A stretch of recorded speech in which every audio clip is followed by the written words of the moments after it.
জৈব সার আমাদের জমির গুণগত মান বাড়াবার জন্য ব্যবহার করা যেতে পারে। এই জৈব সার মাটির পুষ্টিগত মান ও জৈব তত্ত্ব বৃদ্ধি করে, যা আপনার শস্যকে আরও উন্নতভাবে উৎপাদন করতে সাহায্য করে। জৈব সারের স্তূপ করার আদর্শ মাপ হইল 2 metre by 2 metre by 2 metre.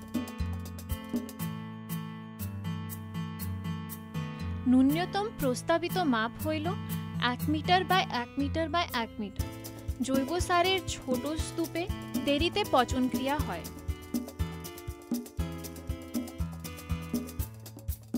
জৈব সারের স্তূপ তৈরি করার জন্য যে কোনো দিনই ভালো দিন, কিন্তু এটা তৈরি করার সবচেয়ে ভালো সময় হলো বর্ষাকাল।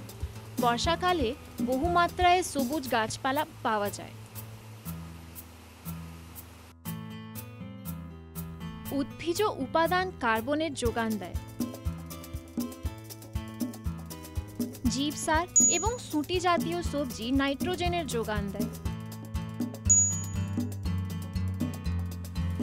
জৈব সার তৈরি করার জন্য জল, অক্সিজেন, উষ্ণতাপ, মাটির ওজনের দ্বারা তৈরি চাপ এবং ক্ষুদ্র কীটাণুর প্রয়োজন হয়। প্রথম স্তরে জৈব সারের স্তূপ তৈরির বুনিয়াদ বানানোর জন্য 15 থেকে 20 সেন্টিমিটারের গর্ত করতে হবে। এই স্তরটি তৈরি করার জন্য আমরা অবশিষ্ট উপাদান যেমন ভুট্টার পাতা, ভুট্টার মূল অংশ বা ছোট ডালপালা ব্যবহার করতে পারি।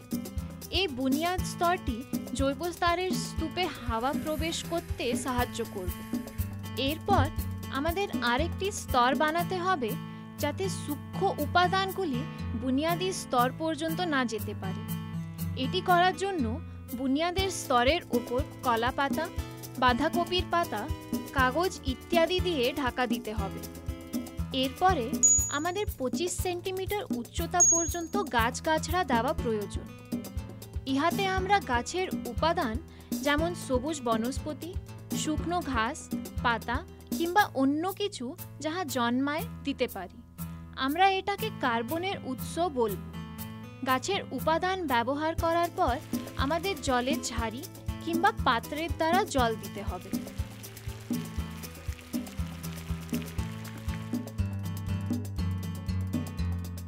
এরপর এতে 5 সেন্টিমিটার উচ্চতা পর্যন্ত জীব সার, বিনস বা শুটি জাতীয় গাছপালা দিতে হবে। এই স্তরটি নাইট্রোজেনের যোগান দেবে, যাহা ইন্ধন রূপে কাজ করবে এবং পচন প্রক্রিয়ার জন্য জৈবিক ক্রিয়া আরম্ভ হবে। এরপরে জৈব সারের স্তূপে 5 সেন্টিমিটার মাটি দিতে হবে, যাহা ওজন, চাপ এবং জীবাণুর যোগান দেবে।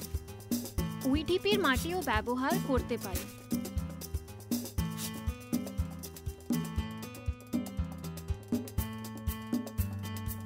জৈব সারের স্তূপে অতিরিক্ত ব্যাকটেরিয়াল ক্রিয়ার জন্য রান্নাঘরের অবশেষ, ছাই কিংবা ডিমের খোসার স্তর মিশাতে হবে। জৈব সারের স্তূপে জন্তুর দেহাবশেষ, রক্ত বা জন্তুর চর্বি মেশানো যাবে না। এগুলি ইঁদুর এবং অন্যান্য জন্তুদের আকৃষ্ট করবে।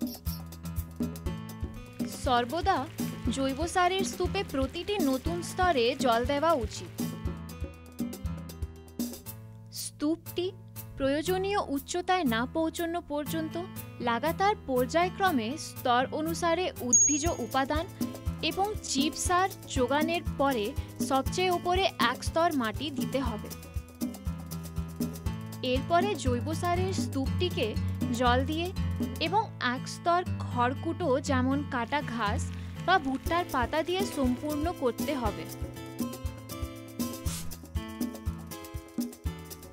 জৈব সারের স্তূপের চারিদিকে একটি নালা খুঁড়তে হবে, যাহাতে স্তূপ হইতে অতিরিক্ত জল পুষ্টিগত গুণ বহন না করে বয়ে যায়।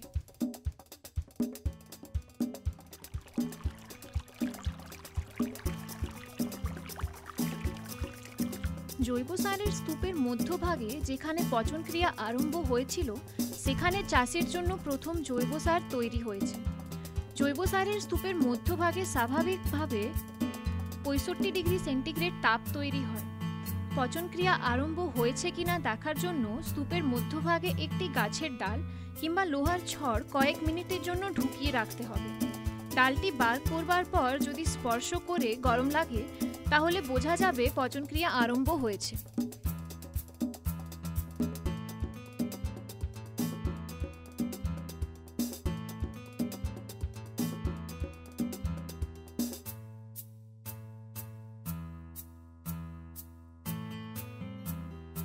তাপমাত্রা, আর্দ্রতা, গাছগাছড়ার আকার প্রকার এবং কতবার স্তূপটি মেশানো ও ঘটানো হয়েছে তার উপর পচনক্রিয়ার হার নির্ভর করে।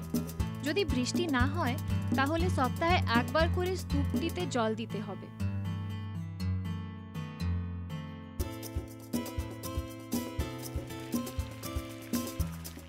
কুটোনো কিংবা ছাড়ানো উদ্ভিজ উপাদান পচনক্রিয়া তাড়াতাড়ি ঘটায়।